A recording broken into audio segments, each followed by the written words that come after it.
Nah, di kehamilan kedua saya ini, yang tentunya dengan kondisi non-identik ini, banyak sekali terjadi perbedaan antara kehamilan tunggal yang pertama ya.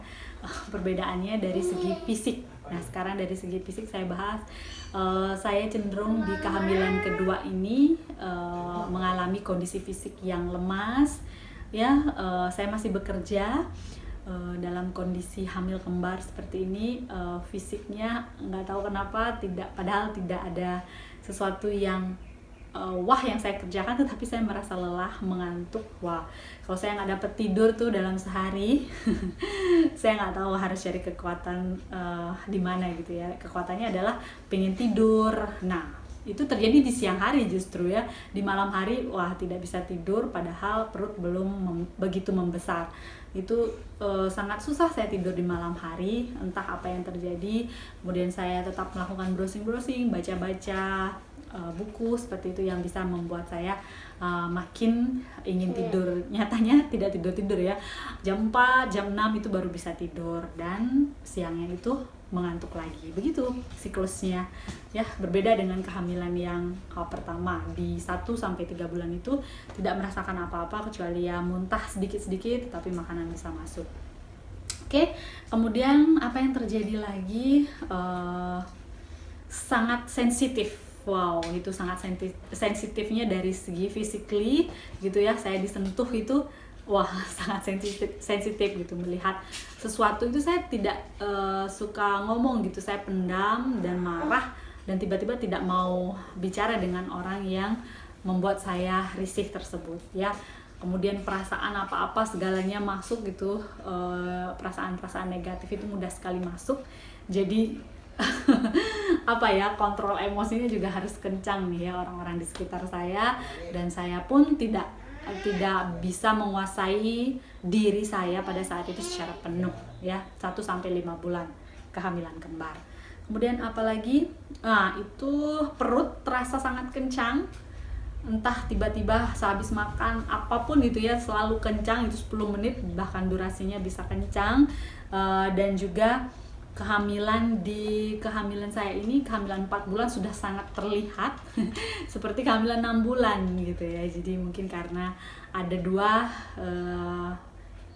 malaikat yang ada di rahim saya, jadi cepat membesarnya seperti itu. Jadi sudah agak kelelahan di bulan-bulan keempat, bulan-bulan kelima ya. Jadi buat ibu-ibu hamil yang sekarang sedang memasuki usia 1-3 bulan atau mungkin sampai 5 bulan, tetap semangat ya.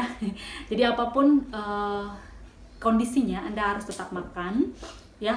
Cemilan, buah, apapun yang bisa Anda makan tetap dikonsumsi ya. Itu adalah salah satu energi yang bisa kita dapatkan untuk dapat memperkuat kehamilan kita. Kemudian juga vitamin, apapun yang diresepkan dokter ya, mungkin Anda bisa googling dulu.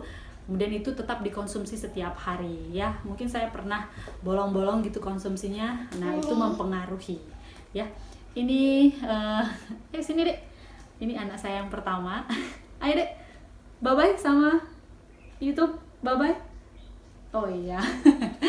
Ya, itu anak saya yang pertama ya.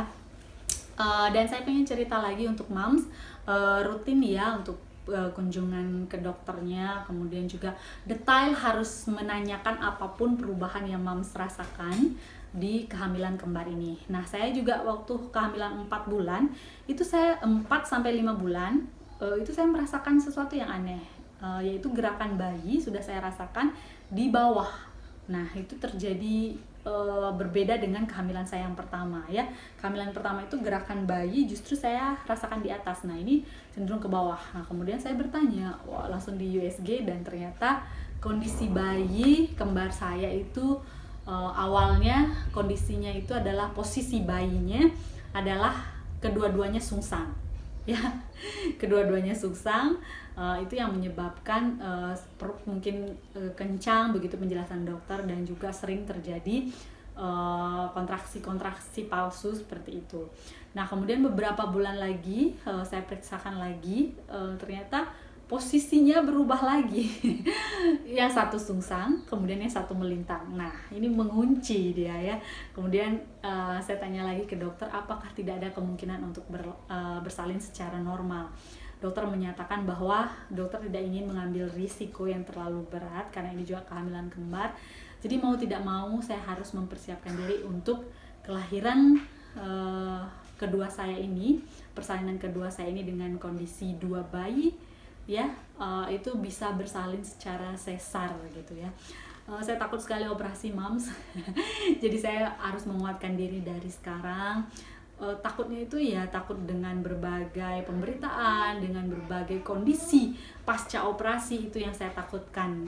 Namanya juga tidak secara alamiah seperti itu yang saya takutkan. Tetapi saya dikuatkan oleh orang-orang sekitar saya bahwa persalinan secara operasi sesar itu banyak juga keunggulannya, banyak juga memberikan dampak positif terhadap ibu.